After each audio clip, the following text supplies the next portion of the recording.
sur la déstabilisation d'un certain nombre de pays et sur les gens qui, en Afrique, ce que j'ai appelé, avec une comparaison que j'ai prise chez Lénine, la fameuse bourgeoisie comprador, j'ai appelé ça l'opposition comprador. Qu'est-ce que c'était les compradors?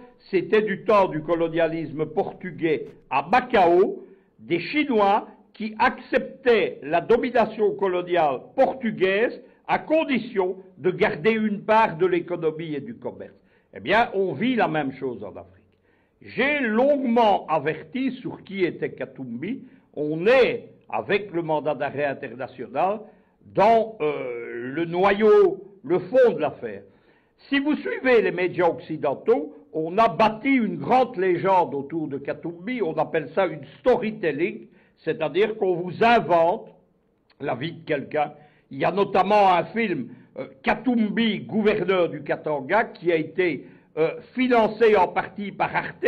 Arte, ce sont les gouvernements de Paris et de Berlin, c'est de l'argent public, et on nous expliquait que Katumbi était un honnête homme, que c'était quasiment le seul politicien congolais honnête, alors que c'est un affairiste qui a livré le Katanga aux multinationales. Ça, c'est un aspect du personnage. Le deuxième aspect, c'est l'affairisme. L'affairisme, qu'est-ce que c'est? C'est que Katumbi, il appartient à une très grande famille affairiste qui s'appelle en réalité les Soriano. Lorsque vous fouillez dans les dossiers Katumbi, vous voyez qu'il est détenteur de 3 passeports différents, avec 3 nationalités, et que dans ces passeports, il ne porte pas le même nom. Il y a notamment un Moïse Soriano, qui conclut les contrats Soriano, Katumbi, Katumbi bis, on ne sait pas très bien. Troisième chose, Katumbi, c'est le choix d'un scénario politique.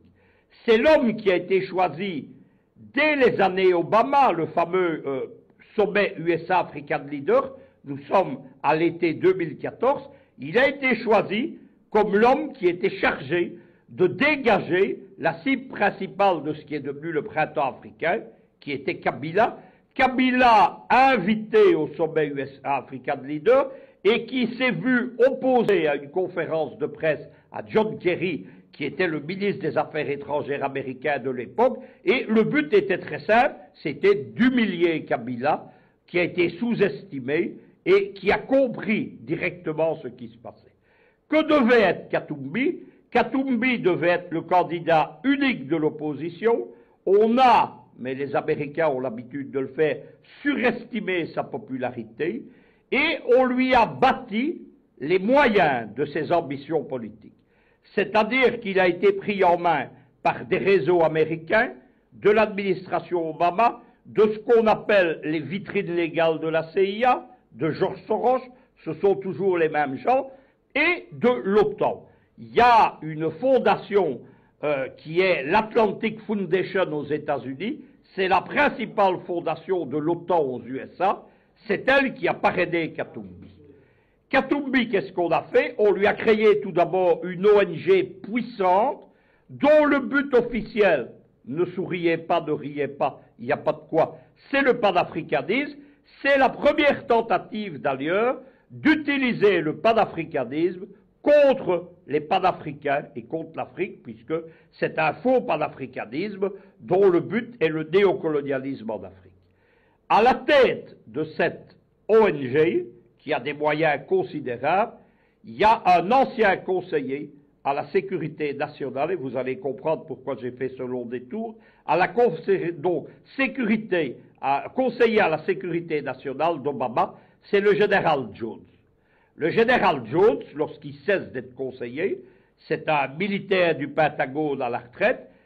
Aux États-Unis, les généraux sont à la retraite très jeunes, dans la quarantaine, et ils se lancent dans le public. Le général Jones, il a fait comme tous les généraux du Pentagone, il a créé une firme de sécurité et de mercenaires, mais on dit aujourd'hui des contractuels, c'est l'International Jones Group. Le groupe international Jones qui procure notamment des gardes du corps, qui procure des gardes de sécurité dans toute l'Afrique.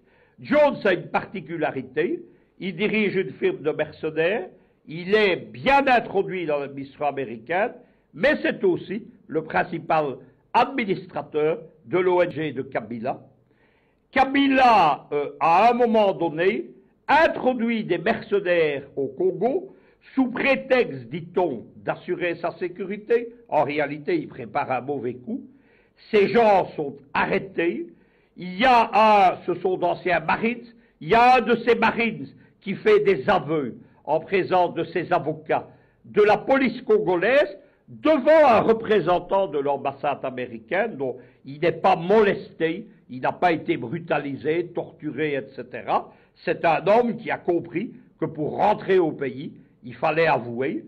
À partir de ce moment-là, le parquet général congolais lance une procédure pour déstabilisation et subversion de l'État congolais, pour utilisation de mercenaires, et c'est le début de l'affaire qui vaut aujourd'hui à Katumbi d'être poursuivi. Les affaires judiciaires de Katumbi continuent, l'affaire des mercenaires, il n'y a pas de doute, puisque nous avons des gens en aveu, et que tous les gens arrêtés, ils sont une vingtaine, ils appartiennent à ce Jones International Group, qui est une firme de mercenaires, genre Blackwater, Groupe 10, MPRI, etc. Katumbi est poursuivi pour une série de malversations. Il y a notamment des spoliations de citoyens congolais dans l'achat de bâtiments. Il est condamné, il est en appel. La presse occidentale, les Belges surtout, nous disent Katumbi, il est innocent. Regardez, il est en appel. Quand vous êtes en appel, vous n'êtes déjà plus innocent, puisqu'il est en appel contre une condamnation.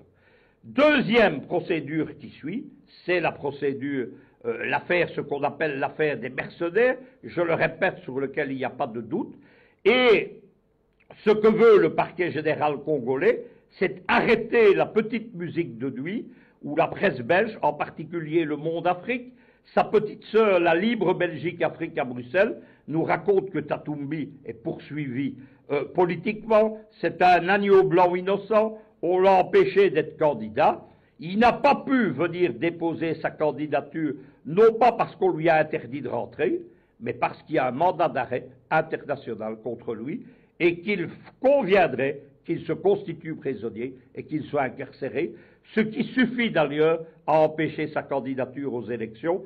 Mais Katumbi reste un des jokers des Occidentaux, puisque vous avez vu ce rassemblement de 8 partis de l'opposition congolaise, alors que les candidatures à la présidentielle sont déposées en cours d'être examinées. Donc, dire maintenant nous allons présenter un candidat unique, ça veut dire qu'on s'apprête à saboter les élections.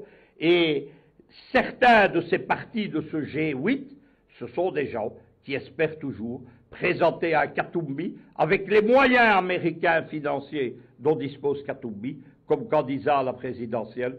Il était temps que Kinshasa siffle la fin de la récréation. Merci donc à vous, Luc Michel. Eh bien,